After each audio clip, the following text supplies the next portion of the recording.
जो नाम को केवल शब्द समझते हैं या नाम को केवल पाप नाश का उपाय समझते हैं, वो नाम को वास्तविक नहीं जान पा रहे। तो भोगों में प्रीति होने के कारण, पाप कर्मों में वर्तमान में रुचि होने के कारण, नाम का महत्व ना जानने के कारण, कई ऐसे कारण हैं जिनके कारण लोग नाम जप नहीं कर पाते।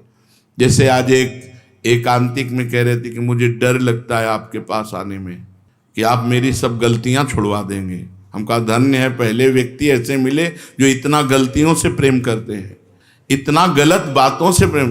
बोले मैं इसीलिए नहीं आ रहा था कि मैं जाऊंगा तो छुड़वा देंगे, वो ये छुड़वा दो, वो छोड़ो, वो छोड़ो, वो छोड़ो। बोले डर लगता है आपसे। तो ऐसे ही नाम जपने में रुचि नहीं होती।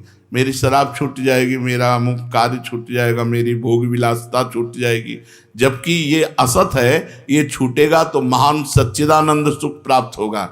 भगवान नाम के परायण कैसे लोग होते हैं? तो कहते हैं ऐसे लोग भगवान नाम के परायण तब होते हैं जब भारी विपत्ति आती है इनके ऊपर और कोई आसरा नहीं मिलता। फिर एक रास्ता दिखाई देता है भगवान। भारी विपत्ति, अब कोई नहीं, तब एक रास्ता दिखाई देता है भगवान। वो भगवान के नाम के सहारे हो गए। जब कहीं आशा पूर्ति का ठिकाना ना रहा, जगत के लोग बात नहीं करते, रोग शरीर में हो गया, समाज में अपमान हो गया, तो प्राण रो पड़े कि अब क्या होगा। तो संत संग मिल जाता है, अब भजन होगा, अब भजन होगा। तो ऐसे लोगों को फिर भगवान साधु संग देते हैं ऐसी परिस्थिति में, और फिर वो भजन में लग जाते हैं। जो पापी लोग हैं, पाप करते हैं, गंदे आचरण करते हैं, ये भारी विपत्ति में जब पड़ते हैं और भगवान उस समय इनको जब साधु संग देते हैं, तब नाम जप होता है। भगवान कृपा जब करते हैं तब ये लाइन मिलती है। गृह कारज नाना जंजाला, ते अति दुर्गम शैल विशाला, यही सर आवत अति कठिनाई, राम कृपा बिनु आई न जाई। बिना भगवान की कृपा के संत समागम में आना बड़ा कठिन, और आ गया तो बड़े भाग पाइब सत्संगा, तो बिना ही प्रयास होए भवभंगा। बिना प्रयास के इस संसार का बंधन नष्ट हो जाता है। तो ये जो विषयी लोग हैं, जो पाप परायण लोग हैं, इनको जब भारी झटका लगता है, अपमान, विपत्ति, शरीर में रोग, कोई बात न करे, सब जगह से तिरस्कार, तो भगवान उस पर कृपा करते हैं, साधु संग देते हैं। उस स्थिति में जब उसे साधु संग मिलता है, वो भगवान के नाम के परायण हो जाता है। भगवान नाम का सहारा लेकर पाप करने वालों की क्या दुर्गति होती है, क्या दशा होती है। जो नाम जप भी करते हैं और नाम के बल से कि पाप नष्ट हो जाएंगे, पाप करते हैं। भगवान नाम लेने वालों को पाप करने की कोई छूट नहीं मिल गई है। जो नाम की महिमा को याद करके पाप करते हैं कि नाम तो जब हो ही रहा है, पाप नष्ट हो जाएगा, उनको निश्चित नरक जाना पड़ता है। ये नामापराध है। 10 नामापराध में नाम की महिमा को याद करके नाम के बल से पाप करना, वो आदमी निश्चित नरक जाएगा। उसको नारकी पुरुष भी थूकेंगे, क्योंकि नाम जप करने वाला जब नाम के बल से पाप करता है तो वज्रलेप हो जाता है। त्रुटि होना अलग बात होती, पाप करना अलग बात होता है। त्रुटि होने में जैसे अपने परमार्थ में चल रहे हैं, कुसंग वशात हम फिसल गए, तो भगवान जन अवगुण प्रभु मानन काहू, दीन बंधु अति मृदुल स्वभाव। वो नाम के सहारे पाप नहीं कर रहा, पर त्रुटि हो गई, चूक हो गई, फिसल गया। तो राहत न प्रभु चित्त चूक किए की, करत सुरत सहबार ही।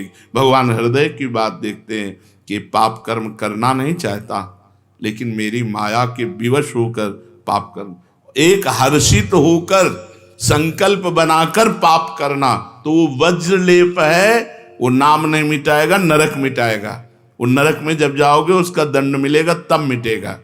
ऐसों का पाप वज्रलेप हो जाता है जो नाम के बल से पाप करते हैं। कभी कभी ऐसा लगता है कि नाम महिमा केवल रोचकता के लिए वर्णन की गई है, ऐसी है नहीं। नहीं नहीं नहीं, ये यथार्थ तत्व है। बड़े बड़े ऋषि बड़े बड़े संत महात्मा भक्त नाम की महिमा का प्रत्यक्ष अनुभव करके नाम की महिमा को गाए।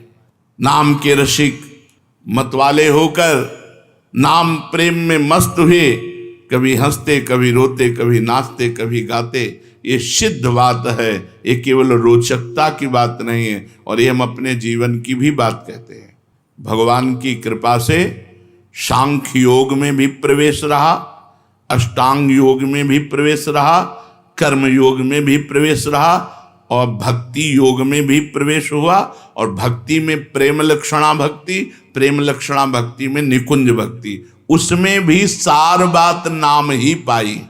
जब महाराज दामोदर दास पूज्य श्री सेवक जी का पावन चरित्र पढ़ा और उसमें सुना कि महाप्रभु हरिवंश चंद्रजू के अंतर्धान हो जाने की बात सुनकर वो विरह से व्याकुल होकर केवल नाम का आश्रय लिया, श्री हरिवंश श्री हरिवंश श्री हरिवंश, और नाम के बल से ही उनको गढ़ा में हरिवंश महाप्रभु प्रकट हुए और उनको निज मंत्र की दीक्षा दी, संपूर्ण नित्य विहार रस दिया, और वृंदावन तब आए जब वाणी की रचना वहीं कर चुके थे। नाम के प्रभाव से वाणी जी स्फुरित हुई, नाम के प्रभाव से आचार्य प्रकट हुए, निज मंत्र मिला, नाम के प्रभाव से नित्य बिहारी राधा वल्लभ लाल की नित्य लीलाओं का दर्शन हुआ। केवल नाम, निज मंत्र तो बाद में मिला।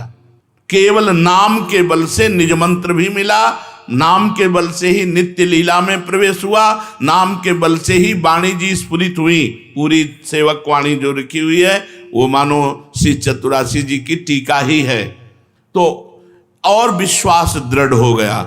इसलिए जैसे भाई जी कहते हैं, first last and latest discovery, ऐसे प्रेमानंद की भी बात समझ लो।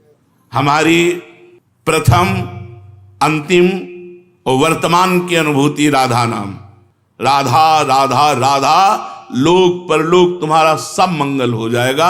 इसमें मोहर लगाते हैं आचार्य चरण, राधा नामैव कार्यम हिंदुन मिलितम साधना गीष्ट कोटि त्याज्यो। यदि राधा नाम हृदय में चल रहा है तो फिर सर्वेषु साधन वरेषु चिरम निराशा, सब कुछ हो जाएगा। ये हम हृदय से कह रहा हूं, इसीलिए हम ये कोई अभिमान बताने के लिए आपको नहीं बताया कि सांख्य योग में हमारा प्रवेश रहा, अष्टांग योग में प्रवेश रहा, गुरु कृपा से कर्म योग को भी जाना क्योंकि बचपन से लगे हुए हैं, और भक्ति योग भी, अब निकुंज रस, अब केवल राधा राधा। हमारी बात छोड़ो, श्री पूज्य राधा बाबा गीता वाटिका, सन्यास, अष्टांग योग के ज्ञाता, क्योंकि स्वयं साधन परायण और बिल्कुल सगुण साकार में, निर्गुण निराकार में आसक्त चित्त वाले, और जब भाई जी से मिले नाम प्रेमी का प्रभाव, तो नाम चल पड़ा। पहले महामंत्र, फिर राधा कृष्ण, और फिर केवल राधा राधा राधा राधा राधा। तो नाम कोई रोचकता पूर्वक ये नहीं कहा गया कि नाम की महिमा को रोचकता बढ़ाने के लिए ऐसा महिमा कही गई हो। जो राम नहीं कह पाते थे, केवल मरा मरा बोले, वो रामायण की रचना कर दी, जो आज हमारे भारत में इतिहास है। जो यौवन अवस्था से लेकर वृद्धावस्था तक केवल वैश्या व्यभिचार और हिंसा और मांस आदि खाने पे रत, वो केवल अपने बालक को बुलाया, अंतिम समय नारायण तो परम पदवी को प्राप्त हुआ। ये केवल रोचकता की बात नहीं है, ये बड़े बड़े महापुरुषों ने, ब्रह्म ऋषियों ने, और आप भी अनुभव कर लो, जो जितना नाम जप कर रहा है वो उतना अच्छा साधक है, जो जितना नाम जप कर रहा है उतना अध्यात्म में प्रवेश है। जो नाम जप में लगे हुए हैं उन्हीं की महिमा है। हमारे धाम में कितने जापक महापुरुष हुए जो भगवान नाम जापक करके युगल नाम जप, इतना नाम जप किया कि सोवत हो रसना रटे राधा कृष्ण सुनाम। तो ये केवल रोचक वाक्य नहीं है, ये सत्य है, ये परम सत्य है। सत्यम सत्यम पुनः सत्यम हरेर नामैव केवलम। ये भगवान श्री कृष्ण द्वैपायन व्यास देव जी महाराज, जो समस्त वेद और शास्त्रों के ज्ञाता हैं, वो कह रहे हैं कि आब्रह्म स्तंभ पर्यंतम सर्वम मायामयम जगत सत्यम सत्यम पुनः सत्यम हरेर नामैव केवलम। केवल भगवान का नाम, ये केवल हम रोचकता पूर्ण नहीं कह रहे, ये सत्य है। तो उपासक को चाहिए कि अपने जीवन को नाम में अर्पित। बहुत सुंदर